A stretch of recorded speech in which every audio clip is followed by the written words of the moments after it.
Bismillahirrahmanirrahim. Assalamualaikum, apa khabar? Selamat petang. Selamat hari Ahad, hari hujung minggu. So insyaAllah besok kita akan mulakan minggu yang produktif lagi. Okay, so apa khabar semua? Alhamdulillah, saya dapat persiaran. So hari ini saya nak kongsi tentang kesihatan mental di kalangan wanita hamil dan ini saya refer kepada artikel lah. Okay, so sekejap saya nak kongsi. Saya merasakan topik mental health ni sangat penting, sangat penting dan saya sangat tekankan bahawa lebih-lebih lagi untuk ibu yang sedang hamil. Okay, so kerana ibu hamil pada musim PKP ni dia banyak cabaran. Okay, dia banyak cabaran.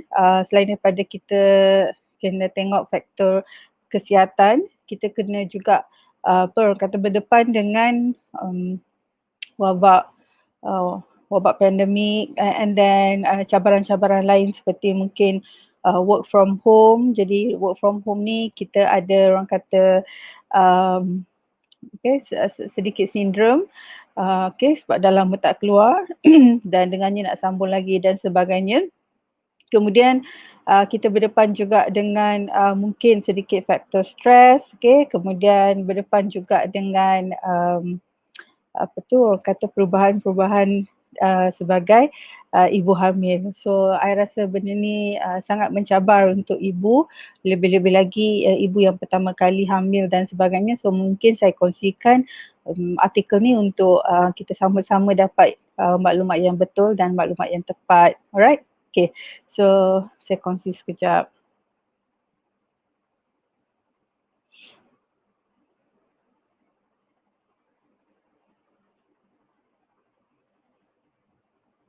Okay, right. Nampak kan? Right, so saya mula. Saya petik artikel ini daripada The Asian Parent. Okay, so mungkin saya boleh bacakan. 5 jenis gangguan kesihatan mental saat hamil yang membahayakan ibu dan janin. Right? So this is bagi saya satu topik yang agak serius dan perlu diberi perhatian kerana cabaran yang ibu hamil lalui sekarang dalam keadaan PKP, pandemik dan sebagainya. Okay, especially untuk ibu yang pertama kali dan tak semestinya juga ibu-ibu yang hamil pun beberapa kali pun dia mengalami situasi yang berbeza-beza. Okay, so apa dia 5 jenis gangguan kesihatan mental saat hamil? Right, okay, so menurut fakta daripada WHO which is World Health Organization, gangguan mental ibu hamil dialami sekitar 10%. Serta 13% untuk ibu yang baru melahirkan. So ibu yang baru mengalami kehamilan pada pertama kali cenderung lebih mudah mengalami stres dan kecemasan. Okay, right. Memanglah sebab tak ada pengalaman lagi. Okay, right. Kemudian juga berlaku kerana tidak mendapat sokongan daripada keluarga terdekat. So ni sangat penting sebab saya cakap sebagai inner circle ataupun support community, kita kena cakna dan ambil tahu perubahan yang berlaku kepada wanita hamil yang berdekatan dengan kita. Right? Okay. Sebab selain daripada perubahan fizikal, kena tengok juga kestabilan mental ibu hamil. Okay. Saat hamil, perempuan memang mudah merasakan mood swing ataupun orang kata mood ni bertukar-tukar sebab akibat hormon yang berubah-ubah lah, hormon fluctuations, dan juga akibat perubahan fizikal yang sangat signifikan. Inilah maklumlah sebab sepanjang kehamilan mungkin berat badan paling kan naik sekitar 5 ke 10 kilogram. Dia akan naik. Okay, right. So benda ni memang sangat signifikan. Okay, so jenis gangguan kesihatan mental. Apa itu? Jom kita kongsi. Okay, right. So yang pertama ialah depresi. Okay, so ini adalah jenis gangguan mental yang sering terjadi selama kehamilan. Okay, dan sekitar 25% postnatal depression bermula sejak kehamilan. Okay, so tingkat depresi tertinggi biasanya terjadi di usia kehamilan 8 bulan ke atas. Wow, okay, so memang kita tahu postpartum depression akan akan dihadapi oleh wanita trimester terakhir. Okay, so kalau trimester terakhir tu 7, 8, 9 bulan lah kandungan dia, right? So memang masa itu sangat tinggi kebarangkalian dia dihidapi oleh postpartum depression, right? So jika ada sebarang gejala di bawah ini, kita kena merujuk kepada pakar-pakar lah, pakar perubatan, pakar perbidanan dan sebagainya. Okay, right. So teruskan menyalur kepada orang kata pihak yang tepat, okay, untuk kita hadapi bersama. Jangan dibiarkan rasa-rasa ini berpanjangan dan bersendirian. Sangat penting, right? Pertama, merasa sedih terus menerus. Kedua, sering merasa cemas, kesal dan marah. Pada kita mungkin ingat macam kita rasa cemas, kita rasa marah tu kita rasa macam okey kan. Tapi sebenarnya ini adalah gejala-gejala dia. Okay. Kurang berminat pada aktiviti yang disukai. Contohnya sebelum ni kita suka nak buat senaman ke, kita suka nak orang kata enjoy good meal dan sebagainya. Tapi kita dah kurang minat benda ni. Susah tidur atau tidur terlalu banyak. Susah tidur pun ya, tidur banyak pun ya juga. Okay, alright. So menangis intens, meningkat tanpa alasan yang jelas. So kita akan menangis dan terus menangis tanpa alasan yang jelas. So could be ibu itu tengah sedih ke, ibu itu tengah gembira ke, ibu itu tengah orang kata menderita ke, whatever it is, dan benda ni berpanjangan dan meningkat dan berterusan. Okay, so nafsu makan kurang, okay, ataupun naik secara signifikan. So kena tengok sebab memang depression selalu dikaitkan dengan makan, orang akan makan lebih kan. Okay, so kelelahan yang berlebihan, letih yang berlebihan, tidak bisa fokus, okay, tak boleh fokus, okay, tak boleh beri tumpuan, okay, dan tidak bisa membangun bonding dengan bayi. Ini bila dia fikir dia isolasi diri dia, tetapi sebenarnya ada bayi bersama dia. Dan dia tak hiraukan itu, dia tak fikirkan itu pun. Okay, right. Sebab bayi sebenarnya dalam kandungan pun bayi kita boleh bonding kan. Selalu merasa buruk, merasa tak elok, merasa lemah, merasa kekurangan. Kita ada rasa-rasa ni. Okay, and then terbit fikiran untuk menamatkan kehidupan. Right, dan ada kecenderungan untuk menyakiti diri sendiri. Yang ini biasa saya dengar. Okay, ada aja alasan-alasan yang dia buat pada kemungkinan mungkin hendak melepaskan rasa-rasa kusut tu, mereka cuba hendak menyakiti diri sendiri. Ada banyak saya pernah dengar benda ni. Okay, right. So jika ibu merasakan salah satu dari gejala ini, segera consult dengan doktor. Okay, right. Mesti kena pergi jumpa doktor. Sebab tu orang kata inner circle kita, mereka yang rapat dengan kita, okay, contoh selain daripada suami, ibu mertua, adik-beradik, okay, rakan-rakan sekerja, kena macam kita alert kalau perubahan itu berlaku kepada dia. Mungkin yang paling ketara dia banyak diam, dia banyak murung, sedangkan sebelum ni dia orang yang happy go lucky, dia seorang yang suka ketawa. Tapi kita dah nampak dia ada rasa dia dah jadi lain sikit, jadi kita kena cepat-cepat alert dan bantu. Kita tak boleh cakap yang ni kita paling tak boleh cakap aku dulu mengandung okey je, kau ni macam-macam. Tak boleh. Okay, sebab semua orang lain dia punya situasi. Okay, so gangguan mental seperti ini juga bisa terjadi jika ada di orang kata history dalam keluarga. Ada berlaku sejarah dalam keluarga.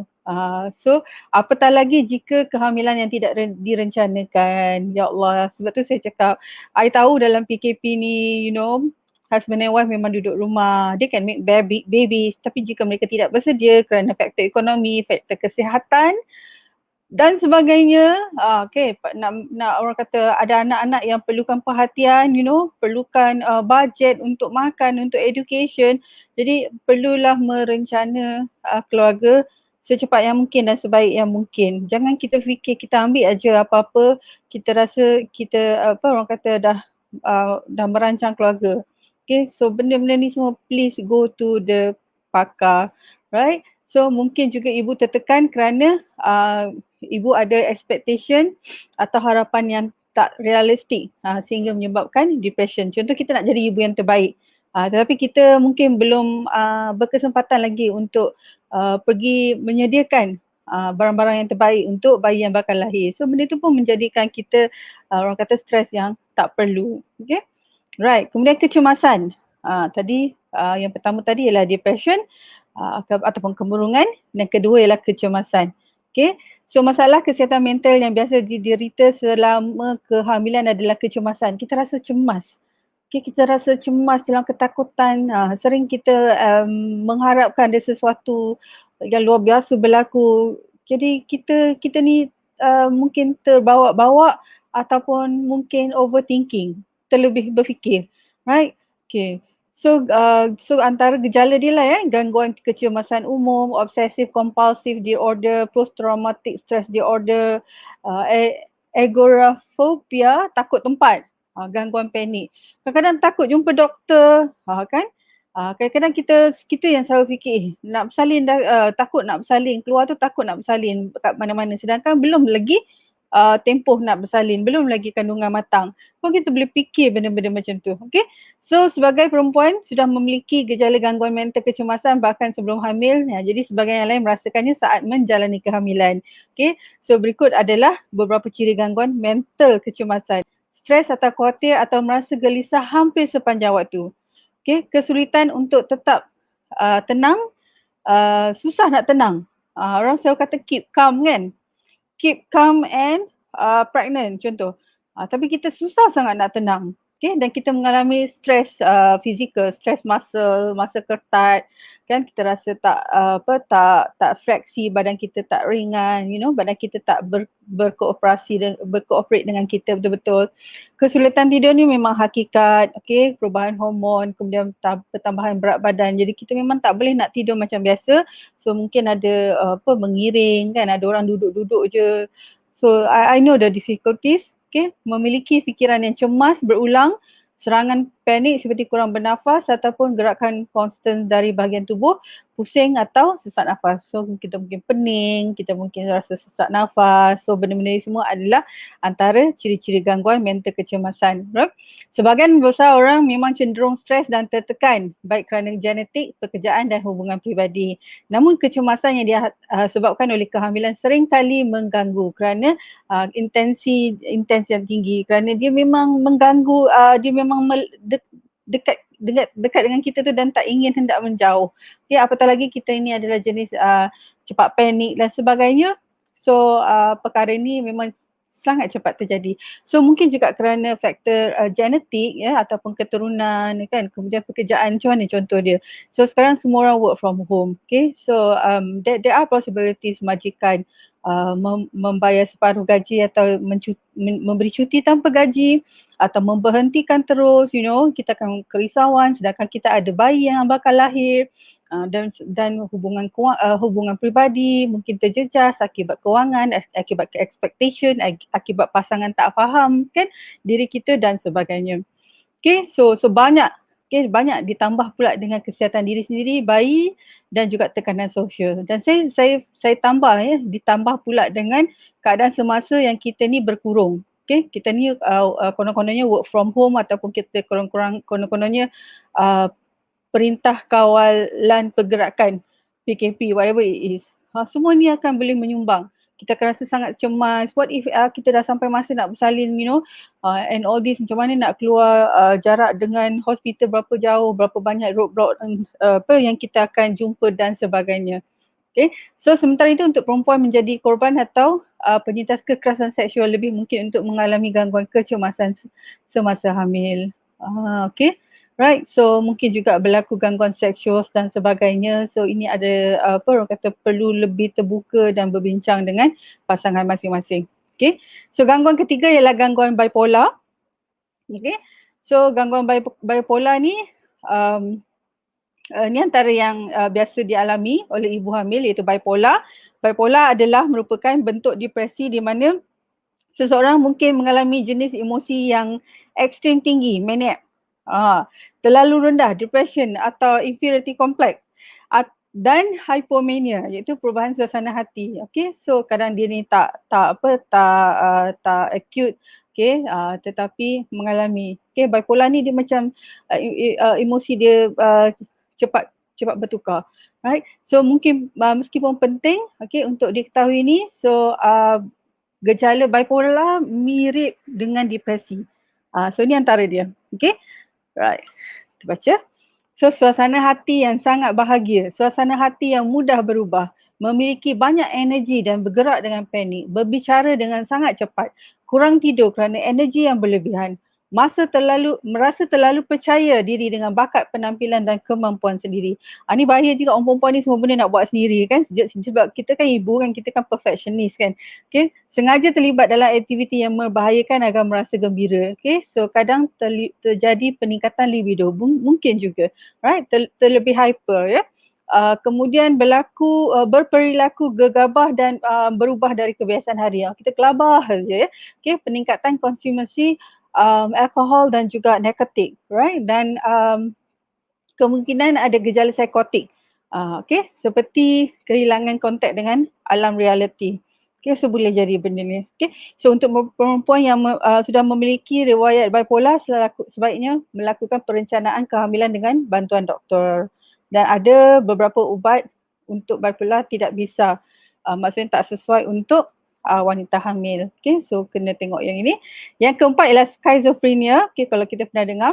Okay, schizophrenia adalah gangguan psikosis yang dapat meningkat dan menurun di masa kehamilan. Okay, so ibu hamil ini dia perlu pengawasan dan pantauan lah daripada doktor. Now, schizophrenia jarang terjadi selama kehamilan, namun jika memiliki orang kata sejarah keluarga ya dengan gangguan schizophrenia ni, hal ini boleh terbit di dalam ibu hamil. Okay. So penderita gangguan mental ini biasanya mengalami dua jenis gejala, iaitu halusinasi dan delusi. Okay, gejala yang paling jelas dari schizophrenia adalah memaksa orang untuk berfikir bahawa mereka melihat hal-hal yang mungkin tampak nyata tetapi sebenarnya tidak. Okay, so schizophrenia is another orang kata jenis gangguan mental yang kita selalu macam diilusikan kita nampak something. Okay, right. So di samping itu, gejala lain yang mungkin terjadi adalah memaksa seseorang itu untuk yakin bahawa mereka sedang dimanipulasi atau dikendalikan oleh kekuatan yang tidak nampak. Antara beberapa gejala lain dari gangguan ini adalah seperti penarikan diri dari sosial kerana paranoid. So dia tak, even social media pun dia tak aktif. Okay, so kesulitan dalam mengambil keputusan hari-hari, perasaan yang tidak pasti, kesulitan untuk mengatur tugas sederhana hari-hari, berbicara secara tidak jelas, tidur berantakan seperti tidur di siang hari tapi malam berjaga. Okay, so jika ada sebarang gejala ini, sila kunjungi doktor untuk sesi consultation dan mendapatkan orang kata bantuan dan perubatan yang betul. Okay, so ada pernah berlaku ini dan kita tak nak nafikan sebab again kita fikir setiap wanita itu berbeza pengalaman dia kan. Jadi apa yang kita perlu adalah untuk bantu. Jika mereka perlukan bantuan, kita boleh orang kata okay, this is the place for them to go. Right? Dan akhir sekali ialah gangguan makan. Okay. So gangguan makan ya, ialah salah satu kesihatan mental. Okay. Perempuan yang menderita gangguan makan selama masa remajanya sering mengalami lagi saat hamil. Okay, right. So jenis gangguan makan ni seperti bulimia dan anorexia. Okay, so maksudnya daripada mula lagi dia memang berhati-hati, berjaga-jaga kan. So ada remaja dia makan kemudian dia muntah semula, you know, all these things, okay, mungkin akan terbit balik sewaktu dia hamil. Sebab orang yang anorexia ni apa dalam fikiran dia kan, dia takut gemuk, dia tidak berkeyakinan kalau dia gemuk dan sebagainya. Dan apabila dia hamil, the fact that dia kena jaga kesihatan dan makan yang berkhasiat tetapi dia terbawa-bawa, okay, sikap itu semasa remaja dia. Okay, dalam anorexia ada kecenderungan untuk takut berat badan bertambah, okay, selama hamil. So akhirnya dia bataskan makanan dia. Okay, so dalam bulimia nervosa ni ada pola makan yang dilakukan dengan tergesa-gesa, lepas tu dia muntahkan. Okay, so ni memang biasa dengarlah di kalangan remaja dan dia mungkin akan hadir semula semasa hamil. Okay, so kalau macam tu ibu hamil tak dapat tak dapatlah makanan bernutrisi yang selalu disarankan. So boleh menjadikan orang kata meninggal dunia semasa melahirkan ataupun mungkin janin tidak sihat, tidak membesar seperti biasa dan mengalami komplikasi sehingga keguguran. Okay. So wanita dengan gangguan makan ini sering berisiko tinggi selama kehamilan kerana alasan berikut. Saat kekurangan nutrisi, so secara otomatis tubuh akan mengalihkan nutrisi apa saja yang ke janin. Itu yang bahayanya. It's not the fact that wanita itu hamil dia perlu makan untuk diorang. So, kita dah cerita tentang orang kata pertambahan kalori yang sepatutnya untuk wanita dan juga bayi, okey, sebab dia perlu membekalkan makanan yang bernutrisi dan kemudian dia kena pastikan pengambilan dia tu banyak kelas makanan, maka kita boleh ambil sikit-sikit. So itu yang kita pecah kepada 5 atau 6 kali makan sehari. Kan? So jadi kalau dia makan apa saja, macam saya cakap malnutrition kan, dia malnutrisi dia kalangan wanita hamil, dia makan apa saja. So contoh asam, contohlah makanan segera, makanan proses.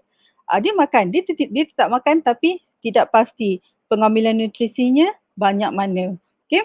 Wanita yang sering memuntahkan makanan atau memiliki gejala aktif bulimia nervosa berisiko lebih tinggi mengalami keguguran. So apa yang terjadi adalah kerana dia merasakan makanan ini makan lebih banyak memudaratkan dia.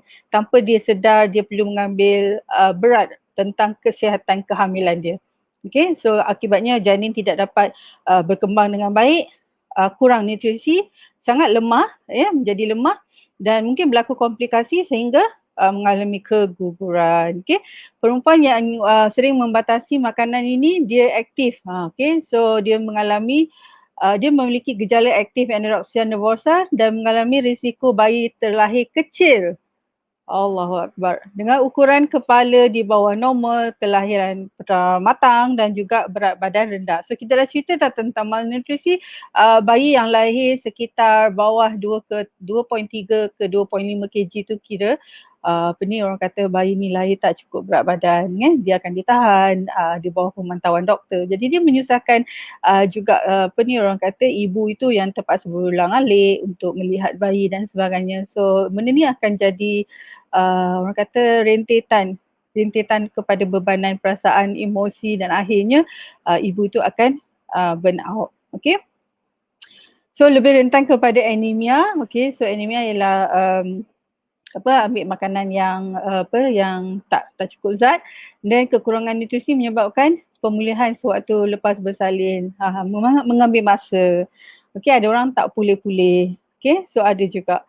Alright, so maksudnya kalau kata habit kita memang makan tu kita tak kisah sangat pasal hal makan, kita makan aja pada contohlah kita lapar, kita makan Maggi. Contoh saya sebut kita makan Maggi. So benda ni akan menyebabkan ibu ni selepas dia bersalin nanti dia pun lambat sembuh. Okay, lambat pulih.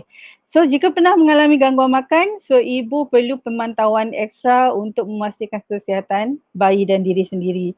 Right, so kena pergi jumpa doktor untuk dapatkan maklumat tentang makanan yang sepatutnya diambil yang boleh membekalkan nutrisi ni. Jadi doktor ataupun pakar nutrisi boleh memberikan orang kata cadangan dia. Okay. So bicara juga dengan doktor atau bidan tentang cara terbaik untuk tetap segar dan sihat sebelum dan sesudah melahirkan. Ingat pantang makanan dapat berdampak serius pada susu dan juga kesihatan bayi. Setelah lahir jika ibu mendapati diri masih mengalami gangguan makanan, segeralah berjumpa dengan doktor sebab makanan ni dia membentuk susu.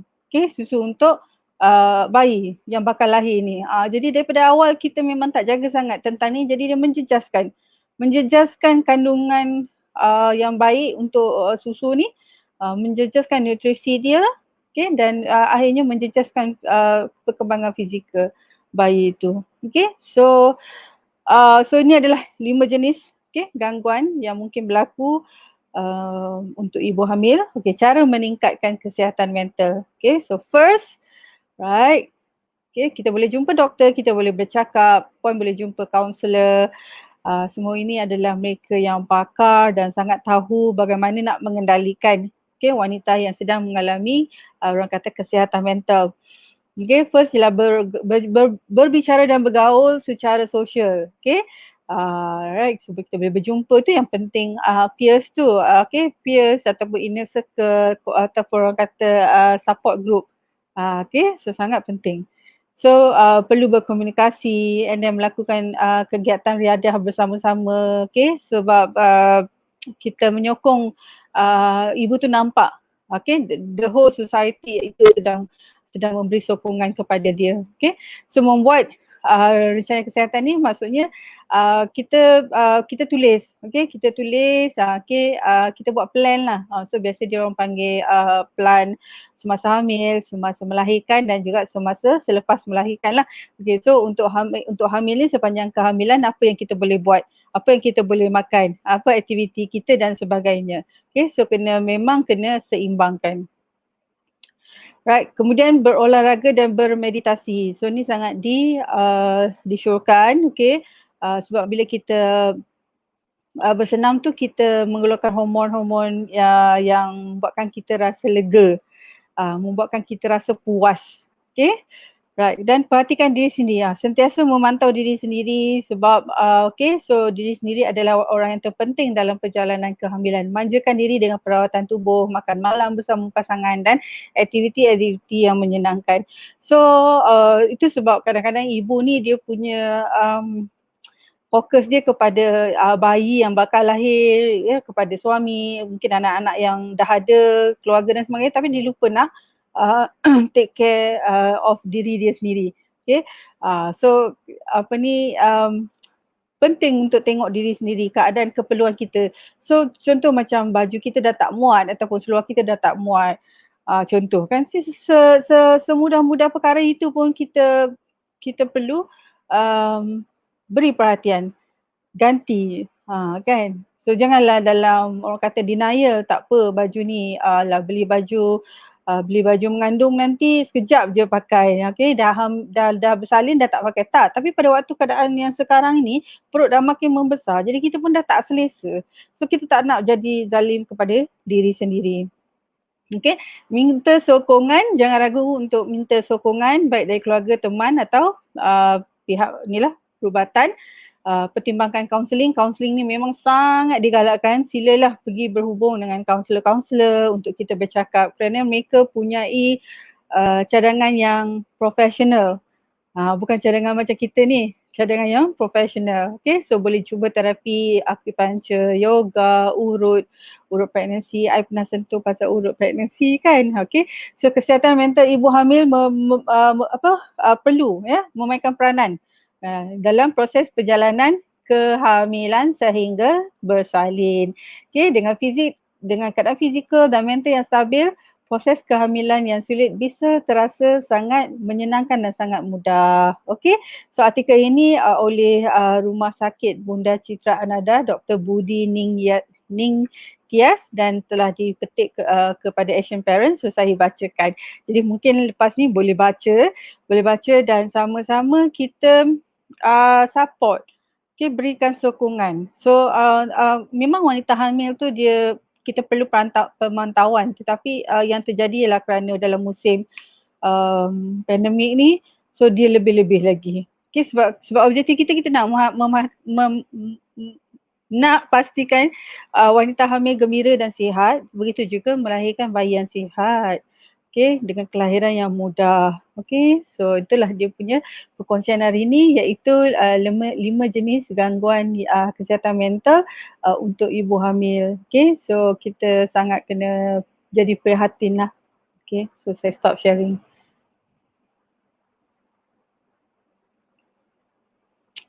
Baik. So I hope this give you some information. Jangan takut untuk meminta bantuan.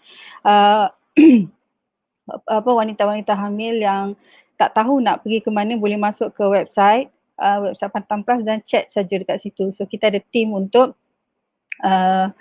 melayan apa saja pertanyaan puan-puan. Okay, so I think itu saja daripada saya hari ini. Okay, so I ada 2 pesanan seperti biasa tentang wanita hamil yang perlu mengemas kini status di apps My Sejahtera. Okay, so sehingga ke usia kandungan 33 minggu.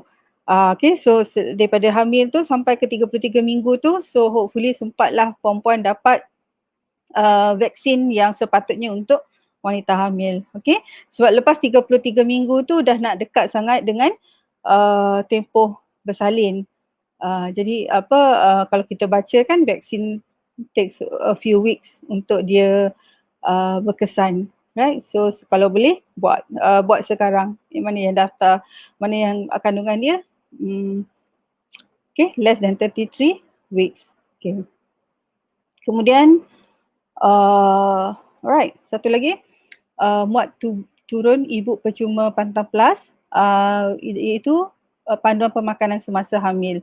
So perkara ini ada kaitan dengan topik kita hari ini iaitu gangguan mental, sebab kita kena pastikan jika berlaku gangguan mental akibatnya terjejas selera makan dan mengambil apa saja yang kita terlintas tanpa memikirkan ada cukup tak nutrisi untuk ibu dan juga untuk bayi yang sedang dikandung.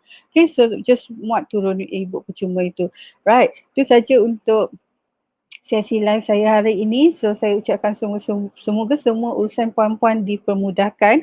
Jangan lupa banyakkan berdoa. Dekatkan diri dengan Tuhan. Okay, kita ada banyak zikir, kita ada banyak ayat-ayat orang kata surah-surah yang lazim boleh dibaca semasa hamil, okay, dan boleh membantu kesihatan mental kita. Alright, so kita kena banyak berdoa dan pergantungan sepenuhnya adalah kepada Allah. Right, so thank you so much for watching and listening. So nanti kita jumpa lagi insya-Allah. Assalamualaikum warahmatullahi wabarakatuh.